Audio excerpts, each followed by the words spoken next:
Good afternoon, and thanks for joining us for today's information session on part one documents for the architectural practice examination. Sorry, we've had a couple of technical glitches, so I'll take a deep breath and we'll get stuck into there. I'm Rebecca Norton. I am an architect here in Victoria, and I'm also the Victorian co-convener for the APE. I'd like to first begin by acknowledging the traditional owners of the land on which we live, walk and work, in particular the Bunurong and the Wurundjeri people of the Kulin Nation, and I pay my respects to their elders past, present and emerging. Today's webinar has been produced by the ARBB and is aimed at candidates preparing for the architectural practice examination known as the APE. We'll answer questions at the end, so please submit any questions you have via the Q&A feature or through the chat function of this information session.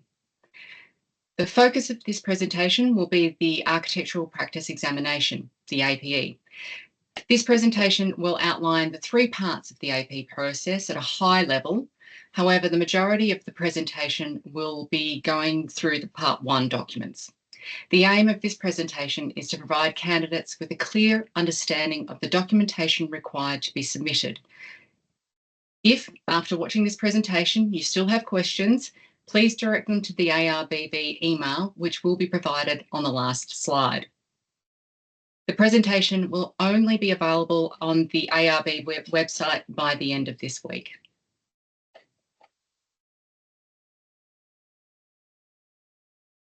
So the APE is administered by the Architects Accreditation Council of Australia, the AACA, with assistance from the ARBB in Victoria. The AACA is a body established by the state and territory boards to ensure national consistency. The APE is a pre-registration pathway that is a prerequisite to registration. The APE is conducted in three parts. Part one is the logbook and the statement of practical experience. Part two is the national exam paper, and part three is the examination by interview. It's important to note that to work as an architect or provide architectural services in Victoria, you are required to be registered. This means after you successfully complete the APE, you should be applying for registration if you intend to work as an architect in Victoria. With the introduction of the 2021 National Standard of Competency for Architects for the APE, there are two new and expanded areas of knowledge not previously covered in the competencies. These are understanding country and environmental sustainability, life cycle assessment and whole life carbon. These new areas have been incorporated into several performance criteria, and this may be an area that was not covered in your university education. It is important to become familiar with the definitions and expectations of these competencies. Please refer to the guidance documentation on the NSCA 2021 explanatory notes on the AACA website for further clarification. Sorry. On this slide, we have just included the dates for the APE this year. The final APE session will open for submission at the end of June. Dates for the 2026 submissions are likely to be released in October or November this year.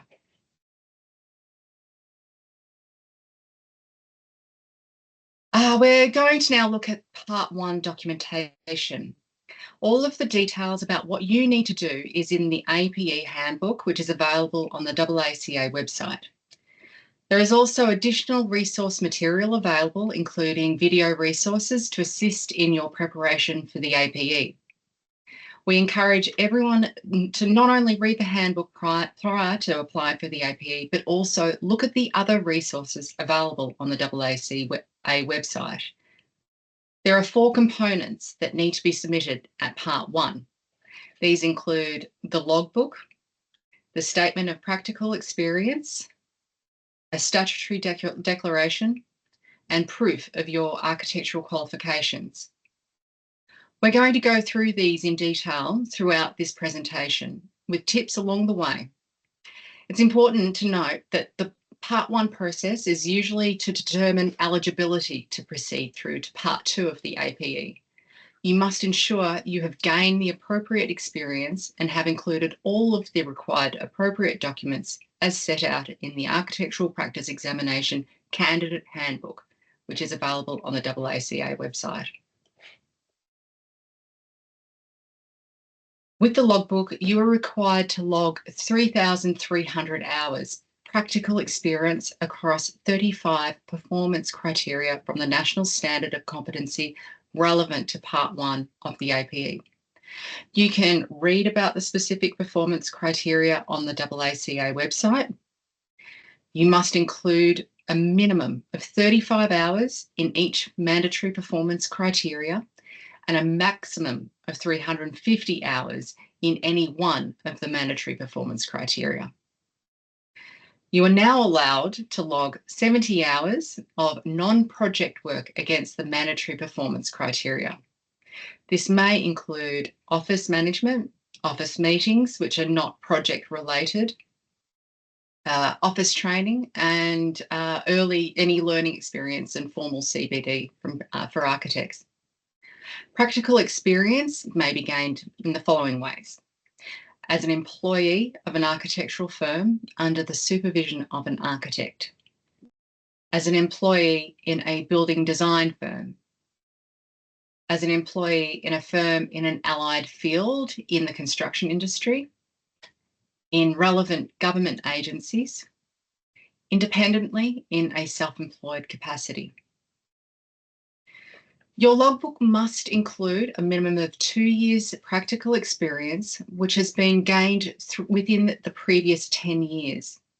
The 2 years practical experience can include no more than 12 months pre-graduation experience and no less than 12 months of post-graduation experience, which commences from the completion date listed on your academic transcript.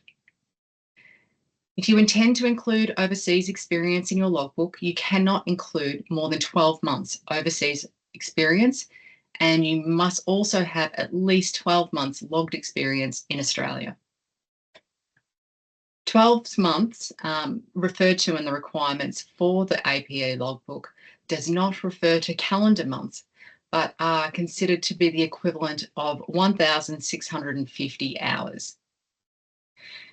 You can only include projects that are less than 8 weeks or 300 hours in duration if the project hours logged have been accumulated while continuously employed with the same employer for more than 8 weeks, a full-time equivalent. With the logbook, you're required to log 3,300 hours of practical experience across all 35 performance criteria from the National Standard of Competency relevant to Part 1 of the APE. You must use the online AACA logbook, and once it's complete, export it as a PDF submission. The details from this slide have been taken from the Appendix 1 of the APE 2024 Candidate Handbook produced by the AACA. This can be found on page 31. You should familiarise yourself with the performance criteria matrix to identify which mandatory criteria are applied to which part of the APE. The units of competency are as follows: practice management and professional conduct, project initiation and conceptual design, detailed design and construction documentation, and design, delivery and construction phase services. These are then separated into performance criteria, or PCs, and then they're assigned as a mandatory PC for a specific part of the APE. So, tips for completing the logbook. Hours must be logged against the relevant and appropriate project, and given project is determined by its site location, regardless of how many stages the project involves. Therefore, even if a project has 2 discrete stages, but the site location is the same, this should be considered one project. You cannot group logged hours across multiple projects to form a bundle. Some PCs have multiple components to them. Your minimum 35 hours per PC need to, as a sum of hours, cover all parts of that specific PC As long as you have covered all parts of the given PC with the total number of hours you have logged against that PC. Not every single hour you have logged necessarily needs to cover all parts of that PC. Candidates who are applying for the APE after a successful completion of either the OQA or NPRA may leave the graduation date field in their AACA logbook profile blank. As long as you ensure that you've also provided evidence of your successful OQA or NPRA completion when you apply, the red "not entered" that will appear on the first page of the exported logbook against the reported conferral date field will be overlooked. Construction type refers to the construction materials. For example, timber frame with CFC cladding, concrete frame, etc. Building class type refers to building typology, for example, residential, commercial, etc.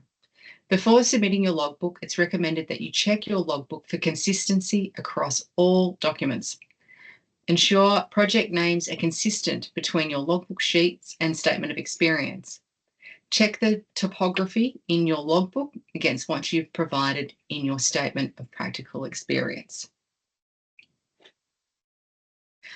The statement of practical experience, known as the SOAP by some, comprises of the following: a one-page summary CV, project details pages, APE performance criteria report, references where required, and verification signatures. The first document in the statement of practical experience is the summary CV. The CV is not included in the word count and should be a one-page summary of your professional experience, including personal information, qualifications, and relevant employment history. The CV should also include a list of supervising architects and their registration numbers. The list of supervising architects should only include those architects who supervised you on the projects included in your submission. So on this slide, you can see an example of what a summary CV would look like. Note that only relevant information is provided and that the formatting is presented clearly. Furthermore, the summary CV does not include images, links to social media, or an executive summary. Following the summary CV are the project details pages. This is where you can provide details on the projects from your logbook which best illustrate your application of the performance criteria. The project details pages is a detailed account of your project experience and is expected to be 2,000 to 3,000 and not exceeding 3,000 words. It should include an outline of the brief project or the project brief, a detailed description of the level, type of practical experience gained in each of the APE Part 1 mandatory performance criteria, which demonstrates your understanding of the criteria. Evidence that supports your claimed experience in the workbook. Sufficient details for Part 3 examiners to appreciate the scope of work, cost, floor area, and nature of construction. There are 3 key elements for each project included in this section: the project brief, the project description, the verification statement, and signature from the person who supervised you on the project. Projects in this section must be drawn from projects in your logbook. You do not need to include every project from your logbook. Any projects you include in the project details pages must appear in the PC report. We'll touch on this a bit later. Pictured is an example of the information provided in the project brief. For each project, you must specify the name of the project, the supervising architect, location, Indigenous country, floor area, cost, building type, construction, procurement method, practice construction admin role, candidate responsibility, and logbook reference. Pictured is what the main body of a project description might look like. In this section, you'll have an opportunity to go into the detail about the project and your involvement. Each project must be accompanied by the verification signature and statement from the architect who supervised you on the project. It is your responsibility to confirm the supervising architect was registered in the relevant state or territory when they were supervising you. If this is not possible, you'll need to provide verification signatures of relevant supervisors, clients, or professionals. A signature is required for each project, even if it's the same supervisor for all projects included in your SOAP. The supervising architect can sign the verification statement digitally. The APE Performance Criteria Report is not included in the word count and cross-references your experience to the mandatory performance criteria. The APE Performance Criteria Report, and therefore the project details pages, needs to address all 35 of the Part 1 mandatory performance criteria. This may mean you need to include a number of projects beyond 2 to 3 in the PC report, as you need to ensure all projects included in the SOAP can be mapped against the relevant PCs. Not every project needs to meet all 35 PCs, but collectively, all the projects included in the SOAP need to address all 35 PCs. Make sure you understand the PC you are mapping against. For example, if the PC relates to understanding country, you should not be mapping it to that of an overseas project. Ensure you are using consistent project naming between the PC report and the project detail pages and logbook. If you are logging experience gained not as an employee of an architectural firm under the supervision of an architect, you must include references from 2 employers, or if you are self-employed, from professionals within the construction industry, such as a structural engineer or a builder, or 2 clients. At least one of the references needs to be from a current employer. The reference will need to note which projects the referee worked on and their role in the project. There is more detailed information about this in the handbook, and it's important you review this to understand who is eligible to verify your statement and any additional steps you may need to take. You must provide proof of architectural qualifications in support of your APE application. If you have completed an eligible qualification, we require that you provide a copy of your academic transcript. This will need to be the full transcript, not the graduation certificate. If you don't have this at the time of applying, we will accept other proof of your qualification with your application, but you still need to provide the transcript before we can finalise your results for Part 1. If you completed the Overseas Qualification Assessment, OQA, provide a copy of the outcome letter issued by the AACA. If you completed the National Program of Assessment, NPRA, provide a copy of the outcome letter issued to you by the AACA. The stat deck attests to the accuracy of the Part 1 documents you have submitted.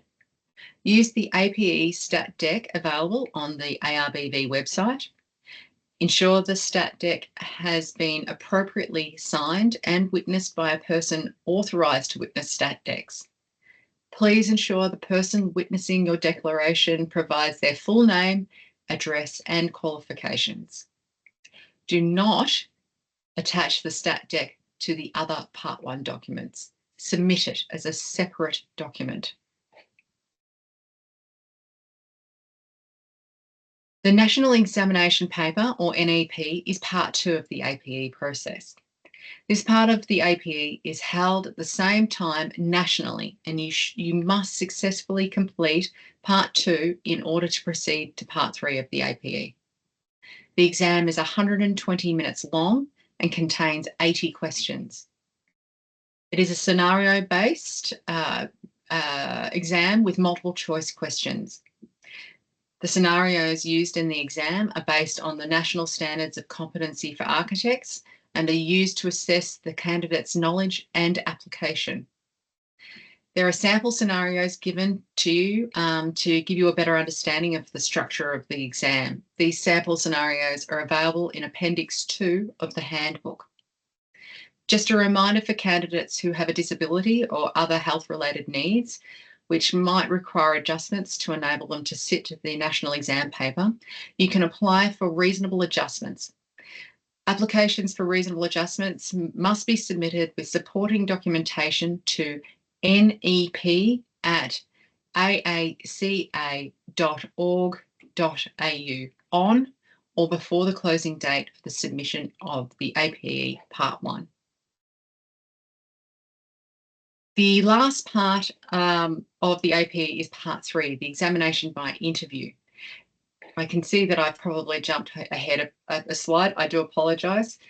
The logbook and the statement of experience from Part 1, as well as your results from Part 2, are used to help the examiners direct the assessment. We will contact you out throughout the process to let you know what to do or if we require any additional information from you. It is also important to note that the examination by interview dates on our website are a guide, as the interview days are not scheduled until we receive results for Part 2. If you have any commitments or if you have submitted for the APE session, you will need to ensure you have availability during this time, as we're unable to accommodate any requests. It is important to note that we are not just testing you on what you know. The questions you may get might be a gap in your knowledge or experience. You can also be presented with hypothetical situations, and this is all to test the candidate's knowledge and experience and to ensure that they are at an appropriate level to work as an architect in Australia. It is also important to understand that completion of the APE and Part 3 do not mean you are registered. The APE is a pre-registration requirement. Successfully completing the APE enables you to apply for registration. If you're intending to work as an architect, you must apply for registration. So if you have any follow-up questions, please contact the ARBV by email as shown on the screen, registrar@arbv.vic.gov.au. And that's the end of today's webinar presentation, and I'll now review any questions that you've submitted by the chat, and I'm hoping that Fiona might even be able to help me out as well.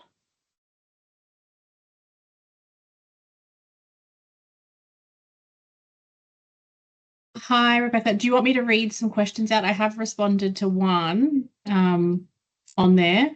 If you can't see the Q&A feature, and you can just then maybe speak to them.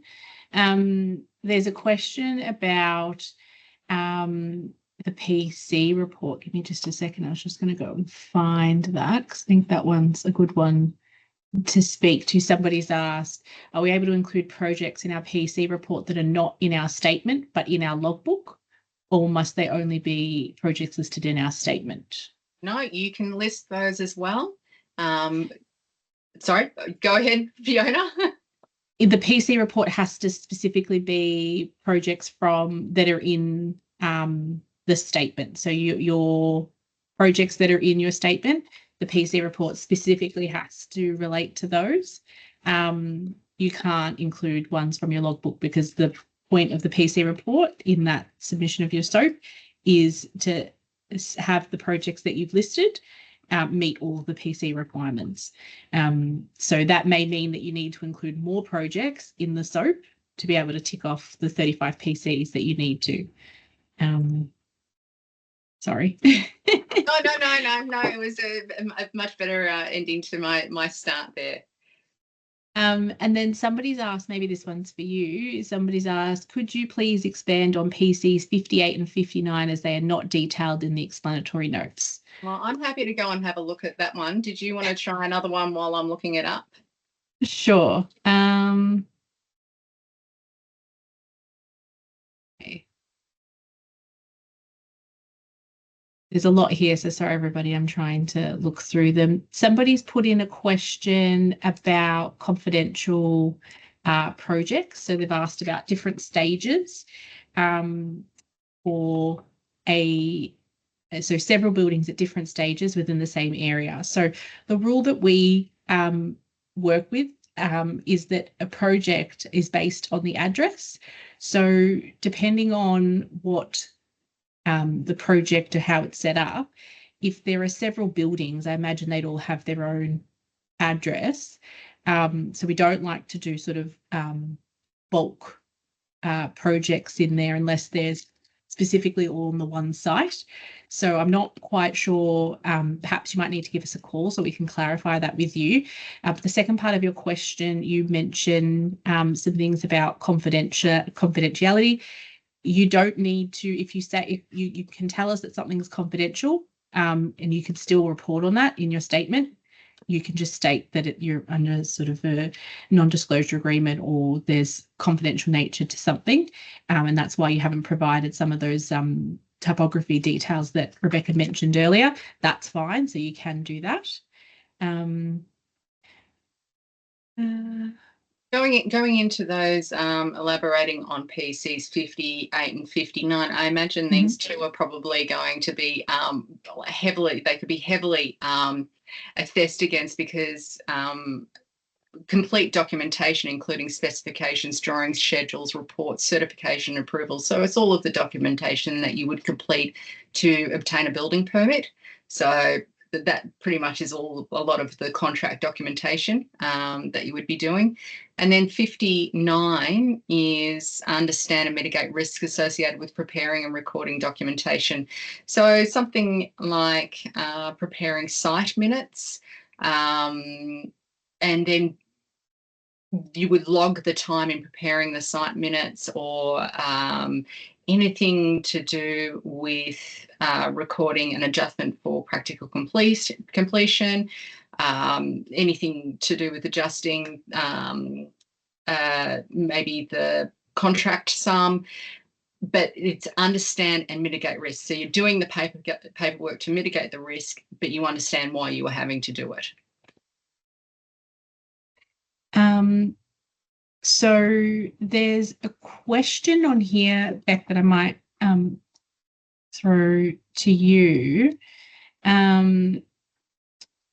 If a candidate only has non-project experience for a PC, how should that be included in the project pages such that it can be ticked off in the PC report?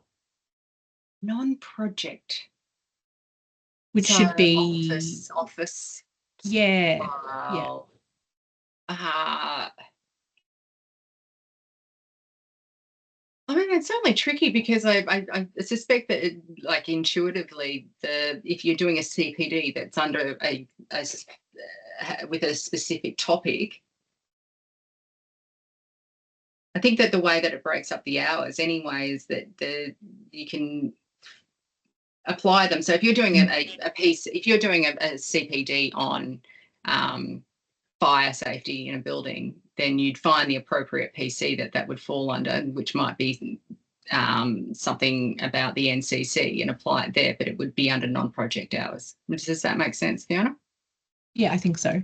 I'm sure they'll ask another question if they need to clarify that. A few people have asked about the 2,000 to 3,000 words. So just to mention, that is for the totality of the SOAP. It's not per project. So it's not 2,000 words per project. It's your entire SOAP or statement of practical experience should be 2,000 to 3,000 words.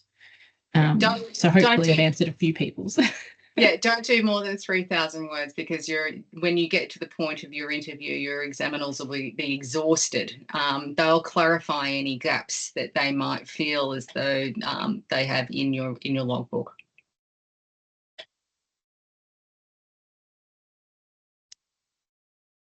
So somebody's asked, can you please give suggestions on the type of things that might fall under PC 49 if you are in a small practice that doesn't include having a team? 49, to be able to implement project team structures necessary to deliver a full suite of professional services or partial services appropriate to the selected procurement process. In a small team or as a single person, it doesn't matter if it's a large team or a small team. So you're still implementing a project team if it's just of one person. And so if you were to, if it is a much easier PC to cover if you were working in a larger team. But yeah, I'd suggest that you'd say, well, one person can administer a contract pending the procurement process. So you could still log that time under that PC. Thank you. There's a question in here, which I've just lost. Hopefully I can find it again. But it was asking about whether you can, whether you need the academic transcript or basically the test to be. And in Victoria, we want the transcript purely because particularly over COVID and things like that, people graduated at a different time to when they actually completed the course. And so it actually is to your benefit to provide us the transcript because we'll accept the date of course completion, not the date of graduation. So that's why at ARBV we request the transcript. You can submit without the transcript if you're still waiting for it, but you will need to provide that to us shortly after you've made your application. So hopefully that answers the questions that people are asking. There's quite a lot of questions back, so I don't know if you can see the Q&A function. I can. I'm going to start from the top and then work down here, but where I'm at the moment. But yes, you can put incomplete projects in the project details page, definitely. You do need to get your supervising architect to sign, but a digital signature is fine.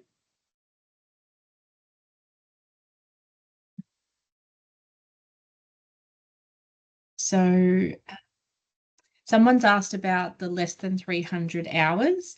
That was a rule in the past that we sort of strictly enforced. You still have to have at least worked for the same employer continuously. So it doesn't need to be the same project. But if you've just started working there and you're including a project and the project is less than 300 hours, then it can't be included. So that only goes for really new employees to a particular organisation. But if you've worked somewhere for a long period of time and at the time you're submitting your documents, there is a project that you've just started and it's less than 300 hours, you can include that if you want to. Hopefully that answers those questions.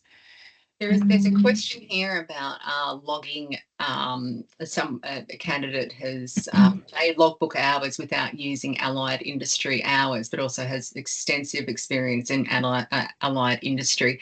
It is completely up to the candidate on what one they want to log, as long as they have the supervising architect sign or have the reference from the structural engineer or the clients or whatever it is. But as a tip, as an examiner, I'd suggest that you would include project work that is that shows breadth and understanding of an application of the performance criteria.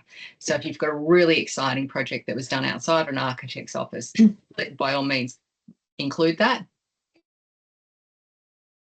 Somebody's put a question in here about the types that, well, what projects can you include?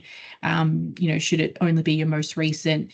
Can you exclude projects from previous workplaces? You definitely can. So it's the whole point of this is you're meant to be tailoring what you're submitting to demonstrate to the examiners that you've got the experience that you need. And you should be showing a range of experience. So whatever you think is going to best demonstrate the experience that you have and the range of experience, that's what you should submit. So if that means you're going to exclude some things, definitely exclude it. You can have up to experience from up to 10 years ago. So, anything within that range. Definitely include some recent projects so that, we don't see that your experience is just from 5 years ago, but it's certainly up to you what you include. There's a question here about PC1 being quite vast and seems to be running in the background of a lot of other PCs. It's not just PC1 that it does this. A lot of the PCs overlap, and there's a lot less duplication in this standard than there was in the previous one. But what it does allow is for the candidate to have some creative opportunity to apply what they think is the most appropriate PC. So understand the regulatory requirements and obligations pertaining to practice as an architect, including professional codes of conduct, obligations for continuing professional development and professional indemnity insurance. Well, with that one, you would be talking about client architect agreements, for example, and perhaps what is included in a client architect agreement. Beck, somebody's asked about PC35, so I thought maybe you could speak to that. They said, I've never been asked to report on embodied carbon. What else counts towards this criteria? Sorry, I think I'm throwing you some tough one. Yeah, we're tech problems to start with, and then some hard questions. All right, so and there's no black and white answer for some of these questions, but with this one here, to be able to assess operational and embodied carbon implications of materials. So, what specifically about the question, Fiona? Am I assuming that the question is wondering about how to actually obtain hours under PC 35? I think so. They're saying they've never been asked to report on embodied carbon, so what else would count towards the criteria? Yes. That's what they've said. Yes. So you can discuss. So I think this is actually a really interesting question. I don't think that a lot of candidates probably realize that they are applying this kind of knowledge. Like it is intrinsic in our education that you choose materials that you'd like to hope are better for the environment. Before you know it, you are actually assessing whether or not there are embodied carbon implications of materials. Like you understand if they're coming from overseas. So if you are logging hours around the specification of a product, then there are projects that will require a relevant consultant. So this is not actually asking the architect to be able to do the full assessment. This is saying that the architect should be able to know how to get that assessment done. And a lot of products already come with those kinds of assessments. All right, I'm just taking the easy questions for myself. I'm just cruising along here. Somebody's asked about how to pay and how to apply for part 1 and that sort of thing. So lots of details on our website. So I direct you to the ABV website. There's a whole page on the APE, and at the bottom of that page it says, click here to apply. It'll only be available to do that on the date. So once the application's open, so have a look at the date section. So the next session opens on the 23rd of June. So it'll become available in the portal on that date. So you'll just have to sign in if you aren't already. And the fees for part 1 and 2 are a combined fee of $670. If you, for example, were not to pass part 1, you'd get a refund for the part 2 component. The part 2 fee is only if you are resubmitting for part 2 if you've previously been unsuccessful. And that's why there's a separate fee for part 2. But when you're first applying, you're applying for part 1 and 2, which is that $670 fee. I'm just going to elaborate here on PC 42, which is to be able to prepare planning applications that comply with planning regulations.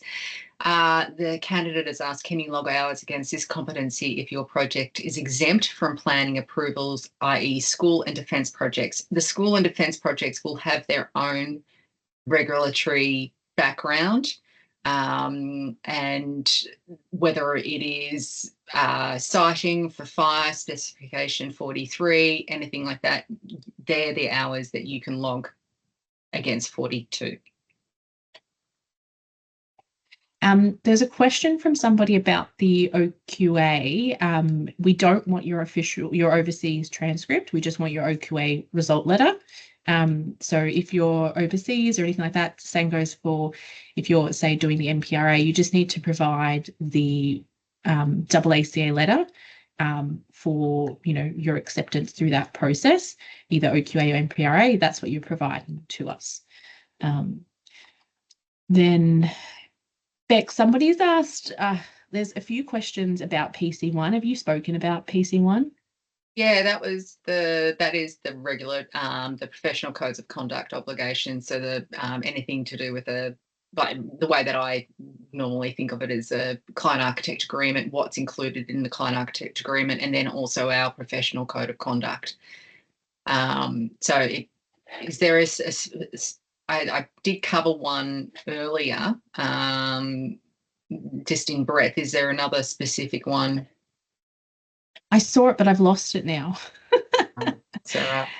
There's so many. Sorry, everyone. There's like all coming in at the same time, and so when they come in, we lose them on the screen, or at least I'm losing them on my screen.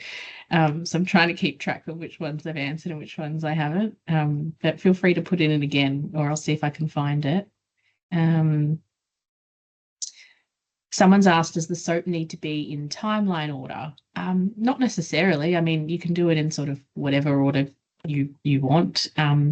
You'd probably put the summary CV in order of where you worked, but you wouldn't need to do the projects in a timeline order. That answers that question. There's two here that are quite some similarities, but should you include and address all, I beg your pardon, sorry, where should candidates put their justification for including experience not gained under the supervision of an architect?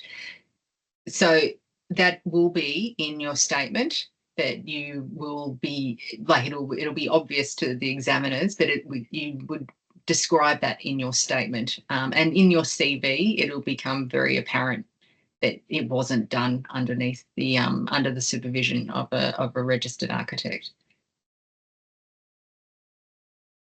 There's at least two questions that I've seen where people are talking about logging over 350 hours for one PC. You can continue logging hours, but it's just they'll only count a maximum of 350 hours per PC for the purposes of the logbook. I mean, I would be tailoring my logbook to just, meet the requirements. So, it's really up to you if you want to go over the 350. We will see if it comes out, that it's not green. So it's saying you're not eligible, or not that you're not eligible. If it comes out with a yellow line to say that something's wrong with it, we'll check and see that you've met the requirements. So you could theoretically still submit that to us, and we wouldn't prohibit you from proceeding in the APE just because the colour coding in the logbook was wrong, as long as you met the minimum requirements in there. So you could certainly log more than 350 hours per PC if you wanted to. I probably wouldn't, but it's up to you.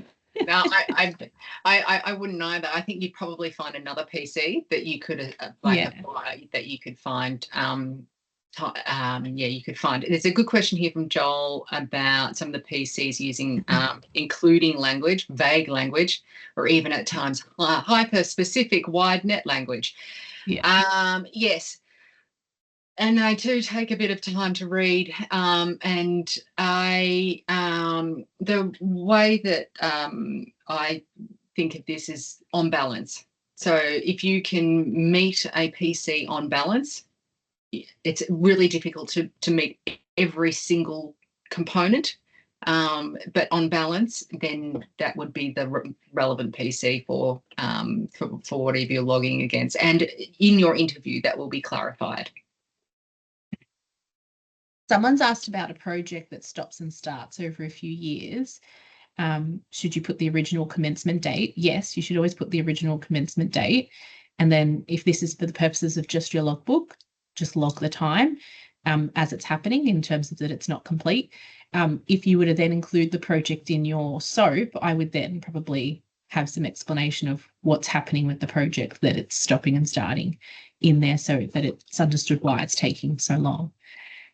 Someone else has asked about, does the board have a preference for how many projects are included in the statement? No. You're going to need to include enough projects that will cover off all 35 of the PCs. So that will really be dependent on your projects. You could get it done in 3 projects. It could take 6. That's entirely up to you. So we don't have a preference at all.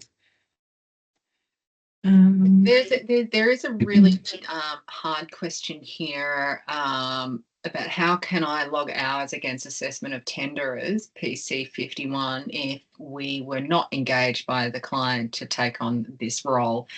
So the PCs to be able to provide advice to clients and lead or contribute to the process of selecting a qualified contractor in accordance with the agreed procurement method and construction contract.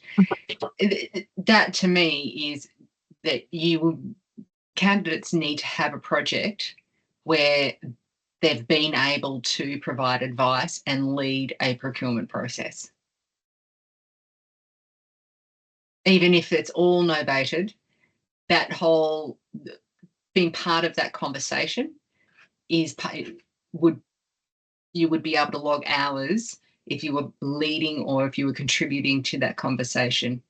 But I mean, ideally, it is beneficial, even if you're in a D&C, you're still preparing like documentation for a contract of some kind. So you should be able to log something under 51 under those kind of ideas. Somebody has asked on the CV, can you include jobs that haven't been logged against? So 6-month contracts working in construction. I would say yes, you can include them because your summary CV is meant to demonstrate where you've worked. You can't introduce, you shouldn't start talking in your summary CV about experience gained there because it's not in your project brief and it's not in your logbook, but you can certainly list that you've worked or been employed in certain roles because that's the purpose of your summary CV. So I think that's okay. If work is done under a registered architect in a developer firm, you can, and can it be logged under supervising architect, or will that be allied field?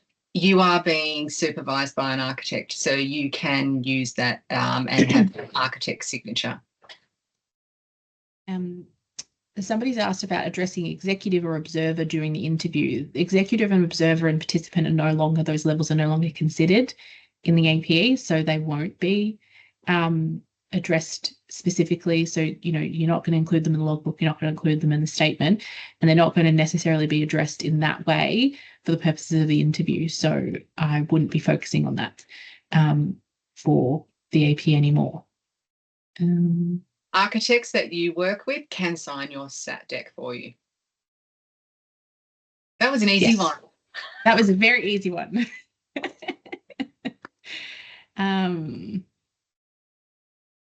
So someone said in regard to 12 months, so they're asking about the 1650. So somebody says if it says 1650, but if someone was to not take leave and not work overtime, would that equate to more? Yes, perhaps it would, but we wouldn't accept more. The limits are in there for a reason.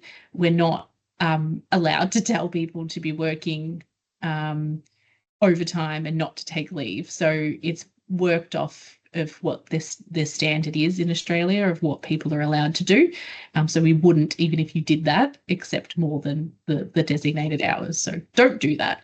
Take leave and don't work overtime. This one's a good one for you, Fiona. If I studied in the UK for a Bachelor of Architecture and finished Master of Architecture in University of Melbourne, do I need overseas qualification assessments for my bachelor degree? No, you do not, because only the master's counts. So, we only care about the qualification that's the sort of threshold to apply, and that's the master's. So that would be your degree that you got at Melbourne.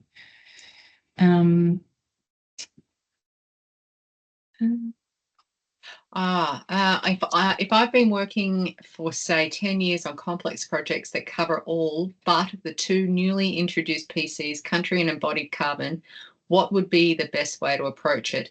You look at the PC and you find what, on balance, you can log against. But I highly recommend then and that you seek the right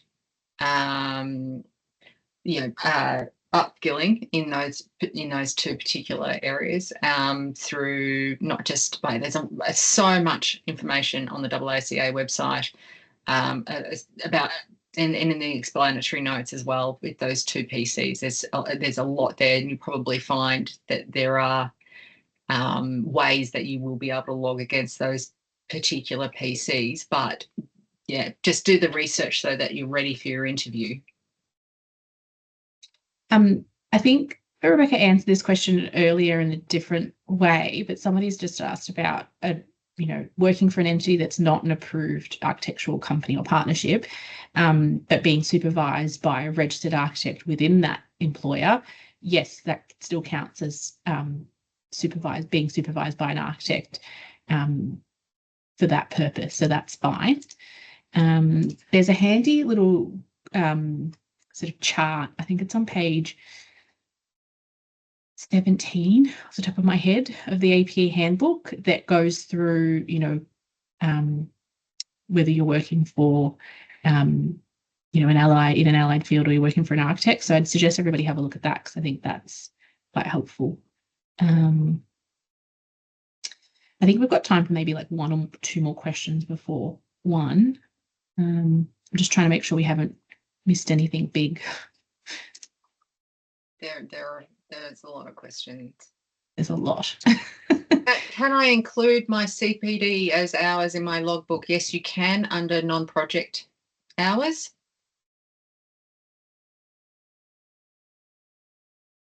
If projects I've worked on are ECI type projects, can I log hours on PC 57? And 57 is the hard hitting, the really heavy, the heavy lifter for project for contract administration. Yes, you can log hours in ECI as long as you have been involved in any of those items, processing monetary claims, project variations, extensions of time, project instructions, and requests for information, practical completion, or other administrative functions explicit in the selected procurement method and associated construction contract.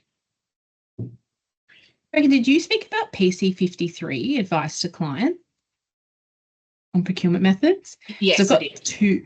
Okay, because there's another question in here, so I wasn't sure if you'd which one you'd answered. Actually, I think they might be from the same person, so maybe you did answer it. How would a graduate get experience in PC 53? That being one of them. Yeah. Well, I mean, if a graduate, like I imagine, a graduate is able to